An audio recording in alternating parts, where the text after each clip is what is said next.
الشيطان الرجيم بسم الله الرحمن الرحيم إن الذين كفروا ينفقون أموالهم ليصدوا عن سبيل الله فسينفقونها ثم تكون عليهم حسرة ثم يغلبون والذين كفروا إلى جهنم يحشرون ليميز الله الخبيث من الطيب ويجعل الخبيث بعضه على بعض ويركبوه جميعا فيجعله في جهنم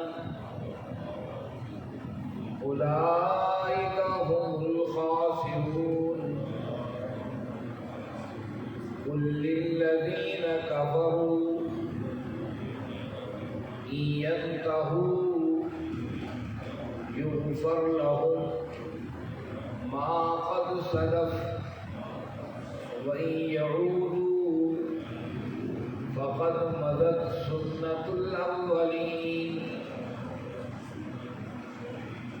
وقاتلوهم حتى لا تكون فتنة ويكون الدين كله لله فإن انتهوا فإن الله بما يعملون بصير وإن تولوا فاعلموا أن الله مولاكم نعم المولى ونعم النصير صدق اللہ۔ عزیز ساتھیو، تمام حمد و ثنا، تعریف و توصیف اس رحیم و کریم رب کے لیے اس کا رحم اور کرم ہر سو وسیع ہے۔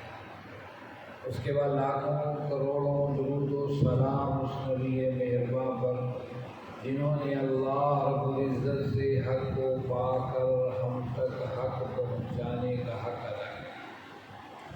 عزیز ساتھیو، نامہ پارہ ہے، سورۃ الانفال ہے۔ سورہ انفال کی ہم نے 35 آیات پڑھ لی ہیں۔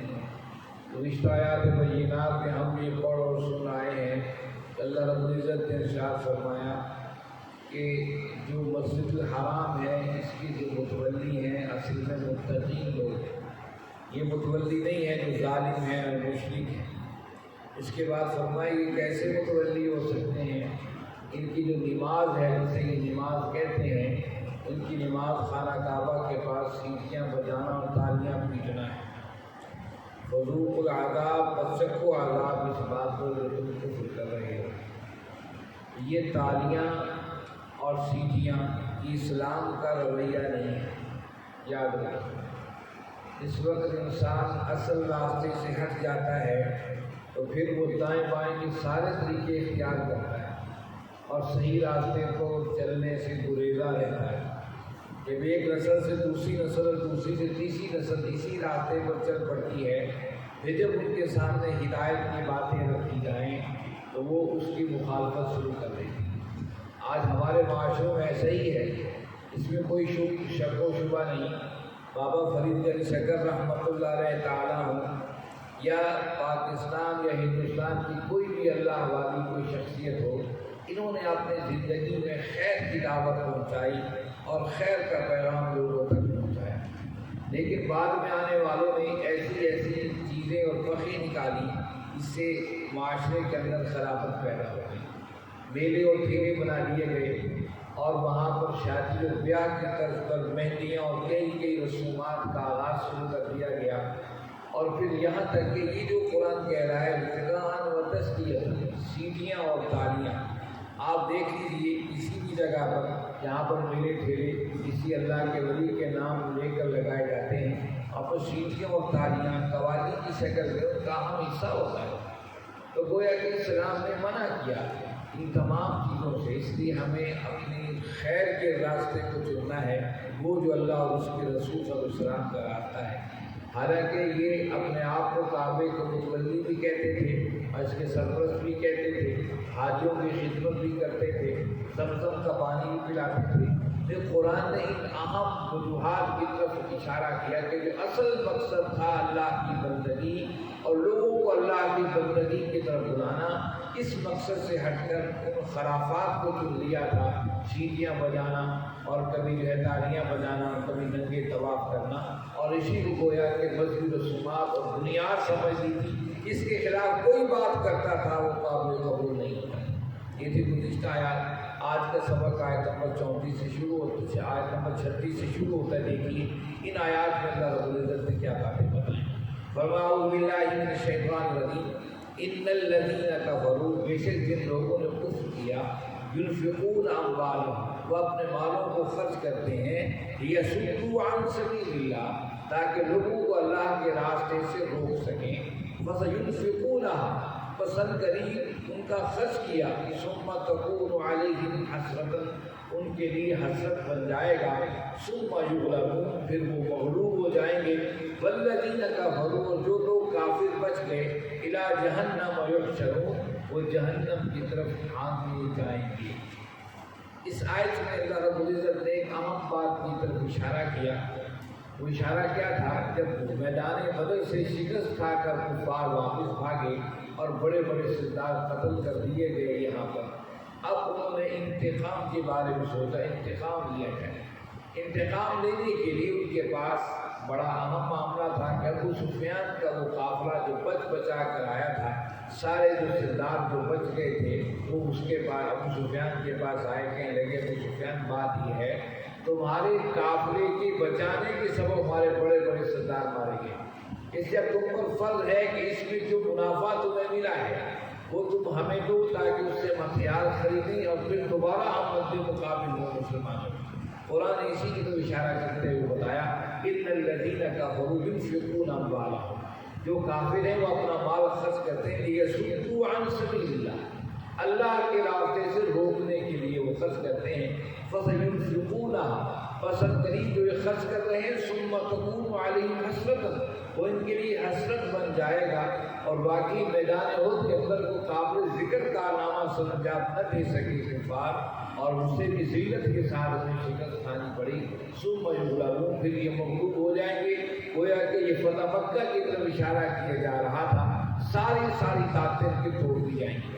لیکن یاد رکھیے قرآن مجید تو قیامت تک کے لیے ہے، اس آیت کا پس منظر تو یہ ہے، لیکن آج اس دور میں آپ اور ہم قرآن پڑھ رہے ہیں تو آج ہم دیکھتے ہیں کہ کافر اپنے مالوں کو بے دریغ خرچ کر رہے ہیں کہ مسلمانوں کی جہادی تحریکیں یا وہ جو اس دنیا کے اندر اللہ کے نظام کی بات کر رہی ہیں ان کو دبایا اور روکا ہے۔ آپ مثال لے لیجیے مصر کی، مصر کے اندر جنرل سیسی بظاہر نمازی پرہیزگار بتا اور اس نے محمد مرسی کی حمایت کا اعلان کیا، لیکن وہ حمایت ایک دم کیسے ٹوٹ گئی کہ وہی جنرل سیسی ایک وقت کے اندر میں اس طریقے سے بدلا، اس نے محمد مرسی کو اریسٹ کر دیا، پنجروں کے اندر قید کر دیا اور پنجرے کے اندر ان کی وفات ہوئی۔ اور جنرل سیسی اب تک وہاں کا حکمران ہے۔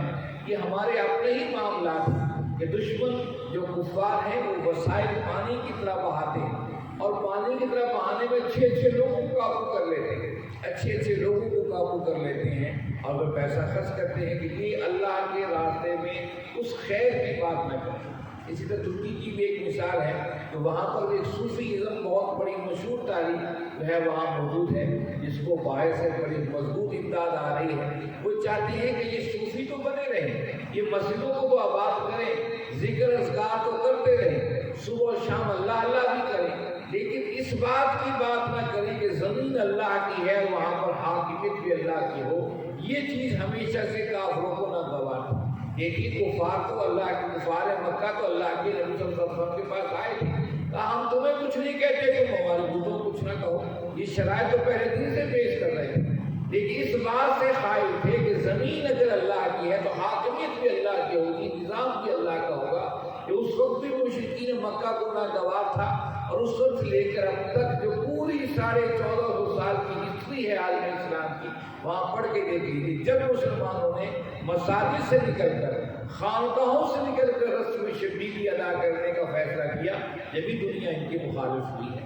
اللہ فرماتے ہیں قریب ان کے سارا خرچ کیا مال حسرت بن جائے گا اور یہ مغلوب ہو جائیں گے. اور واقعی ایسا ہے، جہاں جہاں لوگوں نے پیسے خرچ کیے اس کے مقابل جو وہاں پر تحریکیں اٹھی ہیں انہوں نے سارے پیسے کو حسرت ادا کر دیا.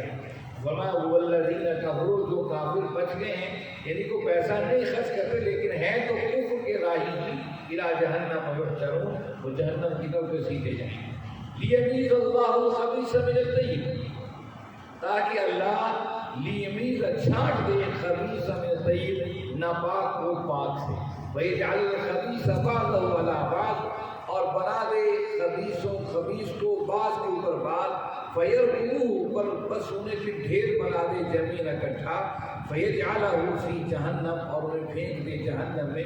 أُولَٰئِكَ هُمُ الْخَاسِرُونَ، یہی لوگ خسارے اور ناکام لوگ.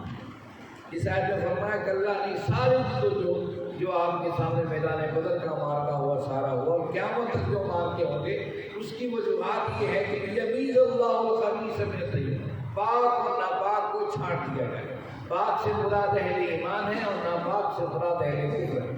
بنا سے چھانٹ دیا جائے. وَيَجْعَلُ الْخَبِيثَ بَعْضَهُ عَلَىٰ بَعْضٍ، جو ناپاک ہیں ان کو ایک دوسرے کے اوپر رکھ کر ڈھیر لگا دیا جائے. فَيَرْكُمُوهُ جَمِيعًا، سب کو اکٹھا کر کے ڈھیر لگا دیا جائے. فَيَجْعَلَهُ فِي جَهَنَّمَ، انہیں جہنم میں ڈال دیا جائے. گویا کہ اللہ بتا رہے ہیں خبیث چیز کی کوئی حیثیت نہیں ہوتی ہے. اس کا پورا اٹھا کر ایک کے اوپر تہ بہ تہ پھینکتے چلے جاتے ہو تو خبیث جو کافر ہیں ان کی ویلیو بھی اللہ کی نگاہ میں کوئی حیثیت نہیں ہے. اللہ فرماتے ہیں کو ایک دوسرے کو ڈال کر جو ہے پھر جہنم میں پھینک دیا جائے گا. اولئک هم الخاسرون، یہی اصل میں ناکام لوگ. وہ یہ کہ ناکامی دنیا کی نہیں ہے، جس کے پاس دنیا کے وسائل نہیں ہیں وہ ناکام نہیں ہے. ناکام وہ ہے جو آخرت کے اندر ناکام ہے. قل للذین کفروا، کہہ دیجیے ان لوگوں سے جو کفر کیا، انتہوا، اگر تم رک جاؤ، یغفر لہم، تو معاف کر دیے جاؤ گے، ما قد سلف، جیسا کہ پہلے گزر چکا. وَيَعُودُ، اگر پلٹ کر آؤ گے، فقد مضت، پس گزر چکا سنت الاولین، پہلوں کا طریقہ. اس آیت میں بڑی اہم بات بتا دی، کافروں کے لیے بڑی مہربانی کے فیصلے فرمائے. کہا کافروں کے لیے تو اگر وہ بات آ جائے یغفر لہم، تو انہیں معاف کر دیا جائے گا. بڑے سے بڑی غلطی کر کے بھی آئے ہوں گے تو معاف کر دیا جائے گا. وحشی بن حرب نے جو ہے ہندا کے کہنے پر حضرت حمزہ رضی اللہ تعالیٰ عنہ کا سینہ نہ صرف چیرا بلکہ اسے دل اور گردہ نکال دیا. یہ بڑا اہم واقعہ ہے کہ اللہ کے نبی صلی اللہ علیہ وسلم جب آپ وہاں سے میدان جنگ سے گھر پہنچے مدینہ کے اندر، آپ نے حسرت سے فرمایا ہائے میرے حمزہ پر تو رونے والا بھی کوئی نہیں، کیونکہ حمزہ کے سارے طالب رشتہ دار مکہ کے اندر موجود تھے. ایک حمزہ ہی جو آپ کے ساتھ مضبوطی کے ساتھ جنگ کھڑے تھے، یا علی بن ابی طالب رضی اللہ عنہ تھے. یہی تو ایک چچا تھے اور ایک چچا دار بھائی تھے. باقی سارے کے سارے رشتہ دار اور عزیز و قارب تو مکہ کے اندر موجود تھے. آپ یہ بات حسرت سے کہی، یعنی گویا کہ آپ اتنا دکھ تھا حضرت حمزہ رضی اللہ تعالیٰ عنہ کی شہادت. یہ وحشی بن حرب نے سینہ چیرا اور دل و گردہ نکال کر ہندا کے حوالے کر دیا. اور پھر یہ مارکا احد کا واقعہ ہو گیا. پھر وحشی بن حرب کسی اور جنگ میں شریک نہیں ہوئے. اللہ کے نبی صلی اللہ علیہ وسلم نے جب مکہ فتح فرمایا اور فتح فرمانے کے بعد جن اشتہاریت کے نام دیے ان میں وحشی بن حرب کا نام دیا. وحشی کو پتا تھا کہ میں نے جو حرکت کی ہے اللہ کے نبی صلی اللہ علیہ وسلم کو یاد ہوگی اور میرے ساتھ تو معاملہ بڑا سخت ہوگا. وحشی بن حرب مکہ سے نکل کر طائف کے اندر، جب اللہ کے نبی صلی اللہ علیہ وسلم نے طائف کا محاصرہ کر لیا کہ طائف سے نکل کر یمن بھاگ گیا. اللہ کے نبی صلی اللہ علیہ وسلم نے سفیر کو بار بار خط دے کر بھیجا وحشی بن حرب اسلام قبول کر لے، اسلام قبول کر. آخر آپ مدینہ میں تشریف فرما تھے. وحشی بن حرب نے اپنے منہ کو ڈانٹے کی طرح باندھا اور کپڑا لپیٹا، صرف آنکھیں نظر آتی تھی. یہ بارگاہ رسالت میں آیا اور زور سے کہا داخل ہو کر اشہد ان لا الہ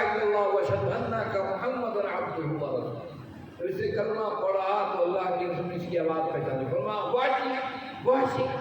اب واشی کے بارے میں یہ تو حکم موجود تھا کہ اشتہاری میں قتل کر دیا جائے، تو پھر واشی بن حرب کو مارنے کے لیے صحابہ تلواریں نکالی، فرمایا ٹھہر جاؤ، انہوں نے اسلام قبول کر لیا۔ جب اسلام قبول کر لیا نا، آپ نے واشی پہ حضرت سے پوچھا واشی بتاؤ تو صحیح میرے چچا کو تم نے کیسے شہید کیا؟ اب دیکھیے واقعہ یہ 3 ہجری کا ہے، 4 5 6 7 8 9 ہجری میں اسلام قبول کرتے ہیں واشی بن حرب۔ گویا کہ آپ نے 6 سال ذکر کسی سے نہیں کیا، لیکن دل میں زخم تازہ تھے۔ آپ نے واشی سے پوچھا واشی بتاؤ میرے چچا حمزہ کو کیسے شہید کیا؟ تو واشی بن حرب نے بتایا کہ میرے ہاتھ میں چھوٹا نیزہ تھا جو کہ حبشیوں کی خاص علامت ہوتی ہے، میں تاک میں لگا رہا، جو ہی ایک پہلو پہ مجھے نظر آئے تو میں تاک کر وہ نیزہ مارا دور سے، کیونکہ سینے کے آر پار ہو گئے، میں پھر قریب پہنچا اور سینہ چیر کر دل اور گردہ نکالی۔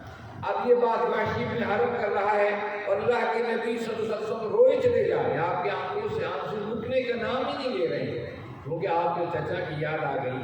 تو یہاں تک کہ صحابہ نے واشی بن حرب سے کہا واشی بس کرو، دیکھتے رہے ہو اللہ کے نبی صلی اللہ علیہ وسلم کی کیفیت کیا ہے۔ واشی بن حرب خاموش ہو گئے، اللہ کے نبی صلی اللہ علیہ وسلم فرمایا واشی میرے سامنے نہ آیا کرو کہ مجھے اپنے چچا کی یاد آتی۔ واشی بن حرب ساری زندگی پھر آپ صلی اللہ علیہ وسلم کی پشت پہ پیچھے بیٹھا کرتے تھے تاکہ سامنا نہ ہو اور آپ کو چچا کی یاد نہ آئے۔ دیکھیے اللہ رب العزت نے اپنے محبوب کے دشمنوں کو معاف نہیں کیا ہے، اور واشی بن حرب کے بھی وارنٹ گرفتاری تو جاری ہو چکے تھے اور قتل کے ٹیکس کے وارنٹ بھی جاری ہو چکے تھے، لیکن اسلام قبول کر لینے کے بعد دوبارہ کسی صحابی نے ہاتھ لگایا، نہ اشارہ کیا، نہ کبھی ان کو کفر کا فتویٰ لگایا، نہ کبھی قتل کا فتویٰ لگایا۔ اور یہاں تک کہ واشی بن حرب اللہ سے دعا کیا کرتے تھے اللہ میں تجھ سے مسلسل توبہ کرتا رہوں گا، معافی مانگتا رہوں گا اس وقت تک جب تک مجھے یقین نہ ہو جائے کہ واقعی تو نے توبہ قبول کر لی ہے۔ جسے پوچھا واشی تم کیسے کہہ سکتے ہو اللہ نے تمہاری توبہ قبول کر لی ہے، کیسے یقین آئے گا؟ کہا اس طرح آئے گا کہ میں نے اسلام کے سب سے بڑے شاہ سوار کو حمزہ کو شہید کیا تھا، جب میرے ہاتھ میں اسلام کا سب سے بڑا دشمن قتل ہوگا پھر میں سمجھوں گا اللہ نے توبہ قبول کر لی۔ جو مسلمہ قذاب کو قتل کرنے میں واشی بن حرب کا مین کردار تھا۔ تو گویا کہ قرآن کہتا ہے یغفر لہم، اگر بعض آ جاؤ گے تو اللہ معاف کر دے گا۔ اور واشی بن حرب کے اتنے بڑے واقعے کے بعد انہیں اللہ اس کے رسول نے معاف کر دیا۔ اما قد سلف، اور ایسا ہوگا وَإِن يَعُودُوا، اگر تم پلٹ آؤ گے، لڑو گے دوبارہ بدر کی طرح، احد کی طرح میدان کارزار کا رخ کرو گے، فقط مدد سنت الاولین، پھر گزر چکی ہے سابقہ اللہ کا طریقہ، کیسے قوم عاد اور قوم سمود اور دیگر قوموں کو اللہ نے عذاب سے دوچار کیا۔ ایک بات اور بھی، اہل مکہ یہ سمجھتے تھے کہ جو عذاب ہے نا یہ پتھروں کی شکل میں آتا ہے یا زلزلوں کی شکل میں آتا ہے۔ یہ کفار مکہ اسی کو تصور دیے بیٹھے کہتے تھے فامطر علینا، کہ ہم لوگ پتھروں کی برسات ہو جائے ہم پر، لیکن جس میدان بدر کے اندر یہ مارے گئے بڑے بڑے سردار اللہ کا فیعذبہم، اب یہ عذاب کا مزہ چکھو۔ وہ ایک اللہ نے بتایا کہ اللہ کے عذاب کے رنگ ہیں، پہلی قوموں پر پتھروں کی برسات کر کے عذاب تھا، لیکن تمہارے بڑے بڑے سرداروں کو قتل کر دیا میدان بدر میں، ان معمولی سے لوگوں کے پاس تلوار اور ہتھیار بھی پورے نہیں تھے، یہ بھی اللہ کا عذاب۔ وَقَاتِلُوهُمْ حَتَّى لَا تَكُونَ فِتْنَةٌ، اور جنگ کرو اور قتال کرو حتیٰ یہاں تک کہ لا تکون فتنہ، فتنہ نہ رہے، وَيَكُونَ الدِّينُ كُلُّهُ لِلَّهِ، اور دین سارا کا سارا اللہ کے لیے نہ ہو جائے۔ فَإِنْتَهُوا، بس اگر رک جاؤ، فَإِنَّ اللَّهَ، پس بے شک اللہ بِمَا يَعْمَلُونَ بَصِيرٌ، دیکھ رہا ہے ان کے کرتوتوں کو۔ وَإِن تَوَلَّوْا، اور اگر تم پھر جاؤ، فَاعْلَمُوا، جان لو، إِنَّ اللَّهَ مَوْلَاكُمْ، اگر وہ پھر جائیں تو جان لو کہ یہ کہ اللہ تمہارا مولا ہے۔ نعم المولا، کتنا بہترین مولا ہے، اور نعم النصیر، کتنا بہترین مددگار ہے۔ وَقَاتِلُوهُمْ، والی آیت ہم نے پہلے بھی پڑھی ہے، یہاں قرآن مصیبہ پہلے آئی ہے اور اب یہاں دوبارہ آ رہی ہے۔ اللہ فرماتے ہیں وَقَاتِلُوهُمْ حَتَّى لَا تَكُونَ فِتْنَةٌ، یہ جو جہاد و قتال ہے، اسلام کے اندر جو لڑائی اور جنگ ہے اس کی بنیادی باتیں ہیں اللہ کا دین اور فتنہ کے ختم ہو جانا، یہ دو باتیں ہیں۔